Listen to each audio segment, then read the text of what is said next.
few projects that I'm really, really excited to see. These are brand new that I'm listing. Starting with Harlemites is a docuseries that's going to be on Disney Plus about Black and diverse ice skaters in Harlem. So I'm really excited about that because I really never really fathomed or thought about it, because when I was growing up, Christy Yamaguchi was my girl, because like that was my version of representation. Then we have Clean Slate. Clean Slate stars George Wallace and Laverne Cox, and it centers on Laverne Cox's return home as Desiree, a proud transgender woman, and the dynamic that they now have between the father and his now daughter. It looks like it's funny. It looks like they're going to tackle a lot of hard issues with humor. Point blank period. Love Hurts. It centers on Marvin Gable is a successful realtor whose past as a violent hitman comes back to haunt him when his former partner reveals that his brother is hunting him. It stars Kihu Kwan, Ariana DeBois, Marshawn Lynch, Mustafa Shakir, and a host of other people, but it looks funny. It looks like a lot of action. It looks like a lot of blood, and it looks like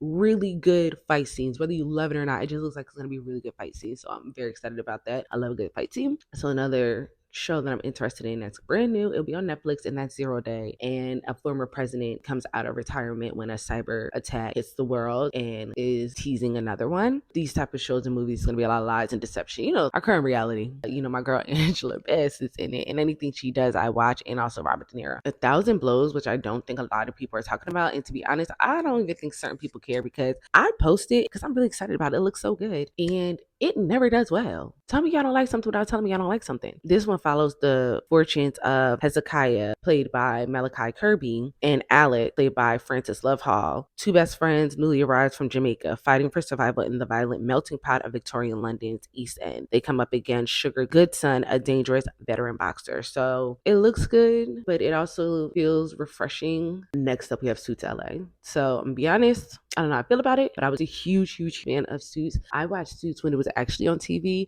before Meghan Markle left acting, when Jessica Pearson walked the walk and talked the talk. I will argue with anyone that there has never been a better portrayal of a boss-ass woman as well as lawyer than Jessica Pearson. And she could wear the hell out of some clothes.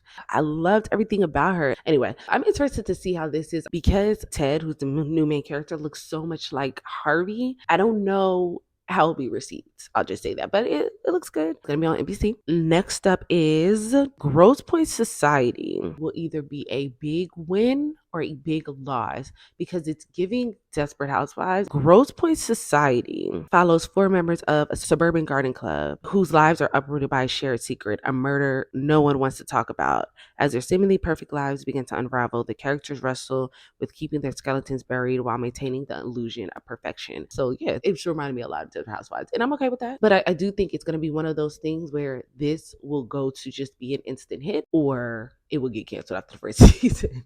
So we'll have to see about that one. It will be on NBC as well. Of course, Beyond the Gates. I cannot wait to see Beyond the Gates. I'm so excited about it.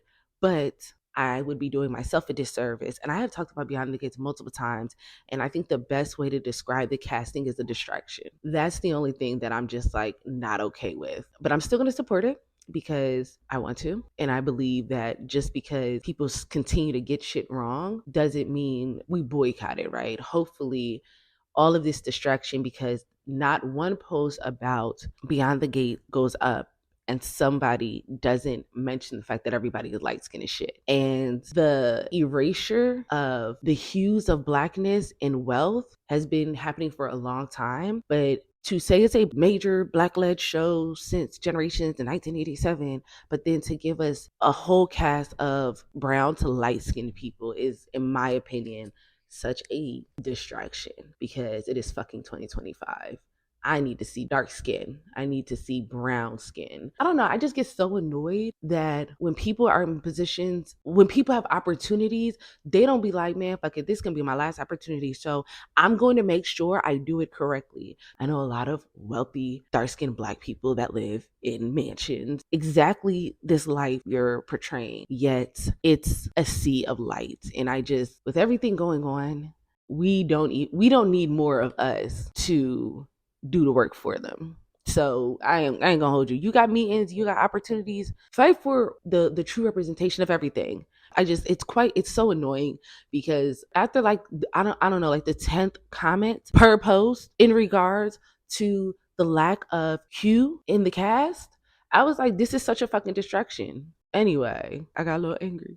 Okay, so the last project I'm excited about that's brand new is My Dead Friend Zoe. And I'm so excited about this because it's going to be a grief journey.